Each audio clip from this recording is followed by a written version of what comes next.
Yes, Rich. This past off season, the market for players that are kind of on that NHL AHL bubble was really difficult. Looking forward to this summer, where do you see that market possibly being for those kind of guys? Yeah, it's a good question.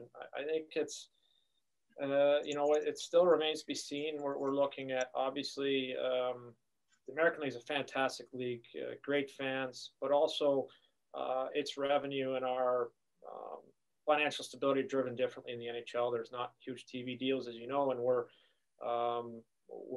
dependent on our fans being in building to make it go around. And we're hopeful the next season that we're going to return a little bit more closer to normal than what we have in the past. And I think that'll play into, American League teams generally talking about the market, the budget, or the willingness of teams to be financially stable and pay those players. I think it's a little bit early to tell, but I don't think it's it's going to go back to what it was before market wise. But I think I could see slight improvements from this past season. And then, the NHLCHO rule has kind of been a topic of discussion, especially this season. We saw Byfield, for example. Obviously, this is a decision made at higher levels, but what was your view on it, experiencing it, the positives, the negatives, or whatever the case may be? Yeah, it's a good question. I mean, it's something I think that you talked about, that there are some rumblings about and how to navigate through that.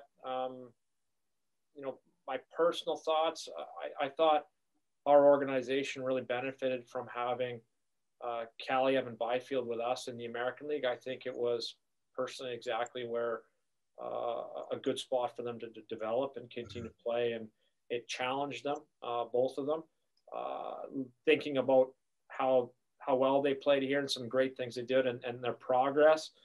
I'm looking at those two particular players and thinking that the stuff they learned here they wouldn't have been able to learn while in the OHL. No offense to it, but just the caliber of hockey. I think it's something to definitely look at. Maybe it's a hybrid where, a guy's drafted in the first couple rounds might have that option. It's something definitely to consider, because I think looking throughout the league, not only on our roster, there were some other underage players that benefit from that, albeit a slightly different year. We had more guys in the taxi squad, but I think it warrants, as you discussed, looking at it a little bit more closer, and maybe there might be a situation or two that as opposed to an NHL club having a high draft pick and it's in the NHL or back to the CHL, that there might be a little bit of a hybrid solution there. And the last thing, obviously this season forced teams and organizations to find different approaches, take different resources. What do you think, for example, Ontario and LA will be able to take forward from this season potentially, and how you run your team and how you use your day-to-day operations? I think the level of communication increased this year. Just inherently, we've got players on taxi squads and on NHL rosters and ours. I think a lot of that we had before the communication, but I think it increased more so this year, just because the circumstances in our organization are not much different than people's lives. We looked at some different things this year and tried that just in order to adapt. That's the environment we're all in right now. So the one major takeaway I think we had was increased communication across different departments within our organization that I think will be beneficial for us in the long run. We were forced to have daily conversations on transaction, how players are doing. The one thing I would say, organization, we try to take light of how our guys are doing on a regular basis, be a little bit aware of how guys are doing. It's as we all know, it can be challenging dealing with the environment around us right now, and it's important to part of that communication is touching base with our players and checking in consistently. Hey, how are you doing? How are you feeling? What's going on with our group? For one, I know we were in every day because for COVID testing first thing in the morning, where normally you get that opportunity to shut off. So for your players and staff. So I think that heightened communication will serve us well moving forward. Thank you. Next up is Zach Dooley. Seals, a bit of a two-parter here, but wondering what kind of strides you saw from guys who were rookies last year and came back, like a Kupari or a Dursey, and then looking at the large group of first-year pros you had this year, how big is this summer for those players, and how big of a stride can you maybe see from those guys as they go into their second year here with the either the AHL or the NHL? Some pretty big strides, and a guy start off the first part of your question with Kupari.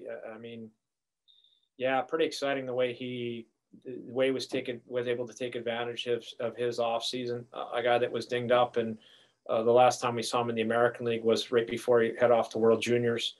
So to see him come back, to see him be healthy and skate and play with the way he did and the power and progress was awesome to see. There was guys like Sean Dursey as well, I thought made some strides in the off season. So it was good to see that.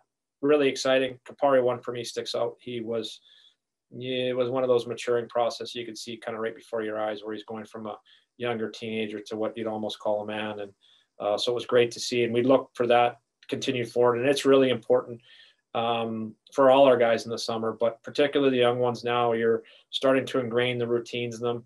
I think they've had some great exposure of what it is and what it takes to be a pro player. And some of them have they've had their eyes open to what kind of work goes in on the back end to be successful on the ice. We try to surround our younger guys with good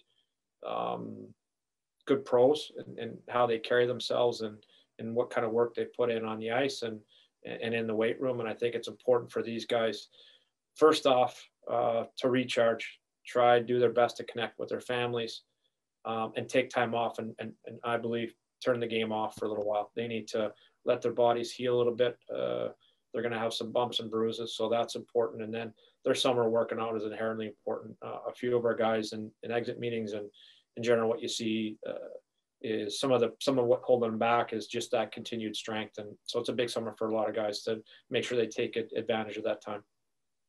And just looking forward, I'm sure there were some advantages to playing the games in El Segundo this year, but how much are you and maybe the staff as a whole looking forward to getting back to some normalcy, playing games in front of fans in Ontario, and giving these players the experience of being in Ontario because it's such a great environment there? Yeah, no, 100%. It was sorely missed. In light of our circumstance, our organization makes adjustments in light of the environment we're in, and part of that was playing at TSBC, and I think it was fantastic. It was great. Overall goal, if you would have asked me in December of last year if we played 5 exhibition games, 40 regular season games, and one kind of a postseason game, I would have been ecstatic. And I was. It's a great experience, and that was first and foremost, a larger goal is in making sure our guys were experiencing that. They did, but they didn't. You're right. They didn't get the full experience. I don't think there's some great fan bases in the Pacific Division and throughout the American League for that. I'm quite partial to ours in our building in Ontario, the energy that brings, the excitement that comes along with it. Our rivalry with San Diego playing in their building, those guys haven't experienced that yet. And I'm excited for our fans, for one, to see a lot of our younger players that they maybe only seen on AHL TV. And I'm excited for our players to see our fans and be a part of that atmosphere. It was missed this year. In light of the situation, I thought we did a good job of managing that, but no way around that. I think you're asking, a lot of teams are doing these interviews, and I would say it's a common theme that it's not quite the same. We're looking forward to getting back to having our fans cheer us on and us being a part of that community.